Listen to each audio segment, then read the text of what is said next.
बोला, वो बोला है अंत द्रव्य जालिका। ये आपका पहला नंबर हो गया, क्रांति। 1857 तीन बोलो। क्रांति। नेपोलियन। नहीं बैठे, कोई दिक्कत नहीं, समझ जाओगे ना आराम से। बालक नहीं आज से। जलियांवाला बाग कांड, कहाँ था ये? पंजाब में। ठीक है, जलियांवाला बाग हो गया नंबर 4 पे। हाँ, विशेष पे मैंजिनी। गिसेस पे मैंजिनी, गिसेस पे मैंजिनी, ये क्या है? इटली का राष्ट्रपति। ओके, गिसेस पे है ना, हाँ। ठीक है। और बड़ा बक्सर का युद्ध हो गया, ठीक है ना।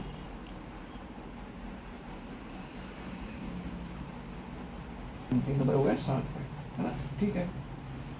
लेनिन रूस। लेनिन रूस, ओके। लेनिन कलकत्ता रूस के थे ना, ठीक है। New Zealand. Journey, tsar tsar tsar Nicholas द्वितीय। जॉर्ज निकोला, जॉर्ज निकोला ना, okay okay okay. George Nikola द्वितीय। द्वितीय।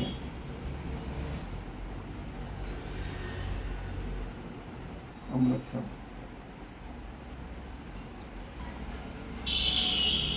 पानीपत का युद्ध। पानीपत का युद्ध, ठीक है। और बोलो। कुछ भी, चीज को नाम क्या बोल सकते हो, क्वेश्चन बोल सकते हो, ये सब आते। और बोलो बेटा, 4 मास हो गया, नंबर 13, ठीक है। राजस्थान का एकीकरण है ना,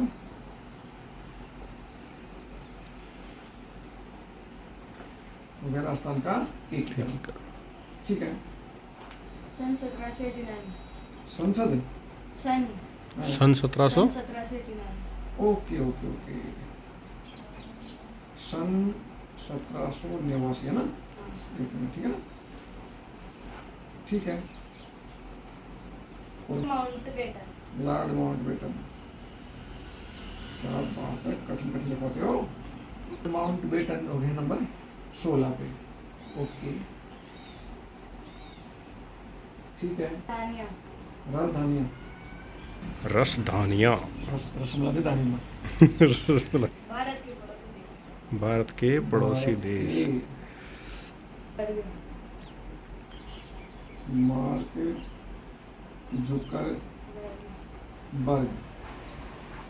ठीक है। और बोलो। सीरी। Adam Mosseri. मोसेरी। मन में डाउट होता, वे पहले से याद है, वो लिख लिए होंगे और वो याद करने का नाटक किया होगा और बता दिया होगा, ठीक है। लेकिन आपने बोले इसका मतलब मुझे पहले से याद नहीं है। ठीक है। अब चाहिए। चाहिए ऐसे याद करना पड़े तो लगभग ये पूरी संख्या कितने? सर मेरे तो 2 घंटे में याद है, उससे ज्यादा लग सकते हैं। बिल्कुल भाई, अपनी अपनी कैसी है, क्योंकि सीक्वेंस में ना, इसलिए कि हम्म। क्रम संख्या सही था नहीं है कि पक्का याद वही जाए। मानते इस बात। लेकिन वैज्ञानिक क्या कहते हैं, जो ब्रेन की खोज कर रहे हैं ना, वो ये कहते हैं कि अगर आपको ये बता दिया जाए कि हमारा दिमाग चीज़ों को याद करने में कैसे काम करता है, तो किसी भी चीज़ को एक बार पढ़ते ही याद कर सकते हैं। मैं इसे एक बार पढ़ूंगा, ये चीज़ें मुझे याद हो जाएगी। लगता है कैसे कि एक बार पढ़ते ही याद हो जाएगी? ऐसा लगता नहीं है। एक बार पढ़ूंगा, और ऐसा भी नहीं है कि मैं पढ़ूं। अगर आप कहें साहब पढ़ो मत हो, आप तो केवल सुन के याद करो, शायद मुझे पूरा भरोसा है आप बोलोगे और मैं एक बार सुनूंगा और एक बार सुनते मुझे चीज़ें याद हो जाएगी। हमारी गले करती नहीं है कि इतना सारा कठिन डाटा कैसे याद हो जाएगा। पढ़ के याद करना ज़्यादा कठिन मानते हो या कठिन मानोगे, वही टेस्ट दूंगा आपको मैं। आप कहोगे कि साहब सुन के करो, तो मैं सुन के कर दूंगा। आप कहोगे पढ़ के करो, तो फिर मैं पढ़ के कर दूंगा। कठिन टेस्ट कौन सा मान क्या बताओ। द्रवी जालिका। नंबर 1 पे अंतः द्रवी जालिका दिमाग में फीड हो जा गया। आगे बोलो। 1857 की क्रांति। नंबर 2 पे 1857 क्रांति फीड हो जा गया। नेपोलियन। ठीक है, नेपोलियन हो गया। नंबर 4 पर जलियांवाला हत्याकांड। ठीक है। नंबर 5 पे विशेष पे मैंजिनी। विशेष पे मैं इंजीनियर नंबर 5 पे हो गया। ठीक है। बक्सर का युद्ध। ओके, युद्ध। ठीक है। फ्रांसीसी क्रांति। ओके लेनिन रूस। Okay New Zealand. Okay George Nicholas द्वितीय। ओके अमृतसर। ओके पानीपत का युद्ध। ओके। चारणवास। ठीक है। ये क्या है? राजस्थान का एकीकरण। ओके सन 1789। ओके, सभी बताइए है ना। सन 1789। अच्छा, सन 1789। ओके। Lord Mountbatten. ओके राजधानियाँ। ओके। भारत के पड़ोसी देश। भारत के पड़ोसी देश। Okay Mark Zuckerberg. Okay. Adam Mosseri. Adam Mosseri. Okay. हो गया। बात तो सुनने से आपको मुझे अटकाने की कोशिश करनी है। चैनल नंबर दोनों बीच में तब पूछ लो। कोई सा भी 16वां। 16 नंबर पे क्या है। ओके। लॉर्ड माउंटबेटन राजस्थान का युद्ध। 12 नंबर पर। पानीपत का युद्ध। नेपोलियन। 7 नंबर पर। फ्रांसीसी क्रांति। 9 नंबर पर। न्यूजीलैंड। 10 नंबर पर। जॉर्ज निकोला द्वितीय। 19 नंबर पर। माँ मेरे को सामने तो ये क्या है ही। उसका अच्छा। नाम बोलो। पानीपत का युद्ध। नंबर पे अंतर्द्रव्य जालिका। नंबर 1 पे। अमृतसर। 11 पे। विशेष पे मैंजिनी। तीसरे 5 पे। लेनिन रूस। 8 पे। उल्टा बोलो, सीधा बोलो बताओ। मोसेरी है। 19 में मार्क जुकरबर्ग है। 28 भारत के पड़ोस देश है। 17 राजधानी है। 16 पे आपका है लॉर्ड माउंटबेटन। 15 पे आपका है सन 1789। 14 पे राजधानी है। 13 पे आपका चारणवास जो आपने पूछा है नहीं।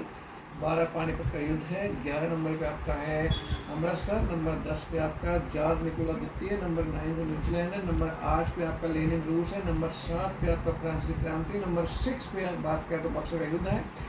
नंबर 5 की बात करें तो गिसे पे वो गिसे पे और वो नहीं। मैंजिनी है। और नंबर 4 पे जलियांवाला बाग हत्याकांड है। नंबर 3 पे नेपोलियन है। नंबर 2 पे 1857 क्रांति। नंबर 1 पे अंतर्द्रवी जालिका है। ऐसा ही सकता है बेटा। उसमें क्या है, उसको लिखना पड़ता है। भले नहीं। गोले बनाते हैं, फिर रोटी बेलते हैं, फिर सेकते हैं। खाप गए हो रहे हो फिर कितने रूप में बदल दिया उसको। ऐसे पैराग्राफ को उस रूप में मत पढ़ो जिस रूप में उसमें लिखा होता है। अपनी भाषा में उसको बताइए, उसको अपनी भाषा में लिखो। क्या होता है पैराग्राफ में, समझाओ।